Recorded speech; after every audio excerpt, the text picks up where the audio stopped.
በተለያዩ ሶሻል ሚዲያዎች እንደዚህ አይነት ሾርት ቪዲዮዎችን ስታዩ በገንዘብ የተሰሩ ወይም ተከፍለው የተሰሩ ይመስላችኋል። ነገር ግን እንደዛ አይደለም። በስልካችሁ በነፃ መስራት ትችላላችሁ። እስኪ ይሄንን ቪዲዮ ተመልከቱት። ይሄንን ቪዲዮ የሰራሁት ስልክና ኢንተርኔትን ብቻ ተጠቅሜ ነው። ለዚህ ቪዲዮ ኤግዛምፕል የሚሆናችሁ አንድ የዩቲዩብ ቻናል ላሳያችሁ። መጀመሪያ ወደ ዩቲዩብ አፕሊኬሽን እገባለሁ። ከላይ የሰርች ምልክት አለች። እዛ ላይ ካይንድስ ቪዲዮ ብዬ ሰርች አደርጋለሁ። እንደዚህ አይነት ቪዲዮዎችን ያመጣላችኋል። ይህንን ቪዲዮ አይታችሁ ከሆነ ከ4 ቢሊዮን በላይ ቪው አለው። ይህንንም አይታችሁ ከሆነ ከ2 ቢሊዮን ቪው በላይ አለው። ይህንን የሶስተኛውን ደግሞ ብታዩ 326 ሚሊዮን ቪው አለው። በአጠቃላይ በዩቲዩብ የህፃናት ቪዲዮዎች ከ1 ሚሊዮን በታች ቪው የላቸውም። በዛሬ ቪዲዮ ውስጥ እንዴት እንደዚህ አይነት ቪዲዮዎችን በቀላሉ ስልካችሁና ኢንተርኔትን ብቻ ተጠቅማችሁ ጄኔሬት እንደምታደርጉ አሳያችኋለሁ። ከዛ በፊት ለዚህ ቻናል አዲስ የሆናችሁ ሰዎች ቻናሉን ሰብስክራይብ በማድረግ ቤተሰብ ሁኑ። ሁልጊዜ እንደዚህ አይነት ቪዲዮዎችን ስለቅ ቀድሞ እንዲደርሷችሁ የደወል ምልክቷን ተጫኑ። የደወል ምልክቷን መጫን ብቻ ሳይሆን ኦል የሚለው ላይ ማድረጋችሁን እርግጠኛ ሁኑ። ይህንን ቪዲዮ ላይክ አድርጋችሁ ጀምሩ። አሁን ወደ ስቴፕ እንግባ። መጀመሪያ ወዴት ነው የምትሄዱት? ወደ ቲክቶክ አፕሊኬሽን ትገባላችሁ። ቲክቶክ አፕሊኬሽንን በዚህ መልኩ ከከፈታችሁ በኋላ ከላይ እንደምታዩት የሰርች ምልክት አለች። እሷን ትነካላችሁ። ሰርች ቦታው ላይ ካይድስ ቪዲዮ ብላችሁ በዚህ መልኩ ሰርች ታደርጋላችሁ።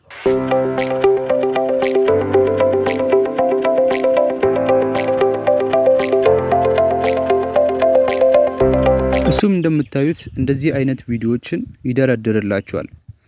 ከነዚህ ቪዲዮዎች ውስጥ የፈለጋችሁትን ቪዲዮ አንዴ ክሊክ ታደርጉና ወደ ውስጥ ትገባላችሁ።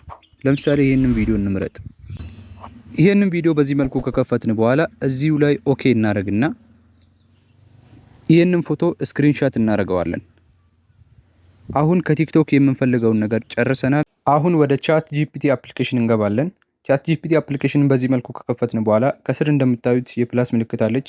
እሷን እንነካለን። ከነዚህ ውስጥ ፎቶ የምትሏን እንመርጣለን። እንደምታዩት ቀጥታ ወደ ጋላሪያችን ይወስደናል። ቅድም ከቲክቶክ ስክሪንሻት ያደረግነውን ፎቶ ለቻት ጂፒቲ አፕሎድ እናደርግለታለን። ከስር አስክ ቻት ጂፒቲ በምትሏ ቦታ ላይ ጊቭ ሚ ዚስ ፎቶ ፕሮምፕት ብለን በዚህ መልኩ እንጽፍለታለን። እንደምታዩት ይሄ ፎቶ የተሰራበትን ፕሮምፕት በዚህ መልኩ ይሰጠናል። እኛም ይሄንን ቻት ጂፒቲ የሰጠንን ቴክስት ኮፒ እናደርገዋለን።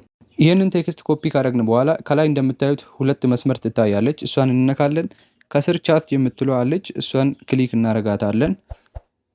ቅድም ኮፒ ያደረግነውን ቴክስት እዚህ ላይ ፔስት እናደርገዋለን። እንደምታዩት አሁን ፎቶውን ክሬት እያደረገልን ነው። ትንሽ እንጠብቀዋለን። 1 ደቂቃ ባልሞላ ጊዜ ውስጥ ፎቶውን ይሰጠናል። አሁን እዚህ ጋር ክሬት ያደረግነው ፎቶ ይታያቸዋል። ይሄንን ፎቶ አንዴ ተጭነን እንይዛለን።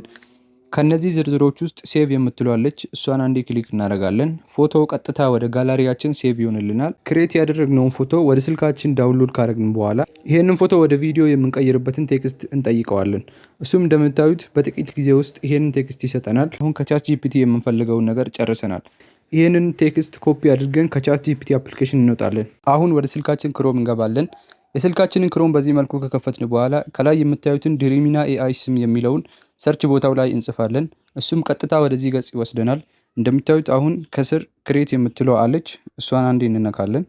ቀጣይ ከታች የፕላስ ምልክት ትታያለች። እሷን አንዴ ክሊክ እናደርጋለን። እሱም ቀጥታ ወደ ጋላሪያችን ይወስደናል። ቅድም ከቻት ጂፒቲ ሴቭ ያደረግነውን ፎቶ እዚህ ላይ አፕሎድ እናደርጋለን። ይህንን ፎቶ ወደ ቪዲዮ የምንቀይርበት ከቻት ጂፒቲ የወሰድነውን ቴክስት እዚህ ላይ አምጥተን ፔስት እናደርገዋለን። እንደምታዩት አሁን ቪዲዮ ጀነሬት እየሆነ ነው። ከ1 እስከ 100 ይቆጥርና ቪዲዮአችንን ጀነሬት ያደርግልናል። እዚህ ጋር አንድ ማወቅ ያለባችሁ ነገር ይሄ ዌብሳይት በየቀኑ አንዳንድ ቪዲዮዎችን ጀነሬት ያደርግላችኋል። ነገር ግን ከ1 እስከ 5 ኢሜል ከፍታችሁ በነዛ ኢሜሎች እየቀያየራችሁ በቀን እስከ 5 ቪዲዮ ጀነሬት ማድረግ ትችላላችሁ። እስኪ አሁን ጀነሬት ያደረግነውን ቪዲዮ ላሳያችሁ። እንደምታዩት ቪዲዮ ይህንን ይመስላል። ይህንን ቪዲዮ ወደ ስልካችሁ ጋላሪ ዳውንሎድ ማድረግ ከፈለጋችሁ ከላይ እንደምታዩት የዳውንሎድ ምልክት አለች። እሷን ነክታችሁ ወደ ጋላሪያችሁ ዳውንሎድ ማድረግ ትችላላችሁ። የዛሬ ቪዲዮአችን ይህንን ይመስላል። ግልጽ ያልሆነላችሁ ነገር ካለ ኮመንት ላይ አስቀምጡልኝ፣ እመልስላችኋለሁ። ሰብስክራይብ ማድረግ እንዳትረሱ። ሁልጊዜ እንደዚህ አይነት ቪዲዮዎችን ስለምለቅ ቀድሞ እንዲደርሷችሁ የደወል ምልክቷን ተጫኑ። ኦል የሚለው ላይ ማድረጋችሁን እርግጠኛ ሁኑ። ከዚህ ቪዲዮ ስትወጡ ላይክ እያደረጋችሁ ውጡ። በሌላ ቪዲዮ እስከምንገናኝ ቸው። እረ ጀለሴ አይነፋም። ተጠቅመ ምናምን ልትወጣ ነው። አንቺስ ምን እየሆንሽ ነው? እስኪ ሁላችሁም ሰብስክራይብ አድርጉ። ላይክን ብትጨምሩልኝ ደግሞ ሞር እደሰታለሁ። በየጊዜው እንደዚህ አይነት ጠቃሚ ቪዲዮዎችን አቀርብላችኋለሁ። ይቸማችሁ።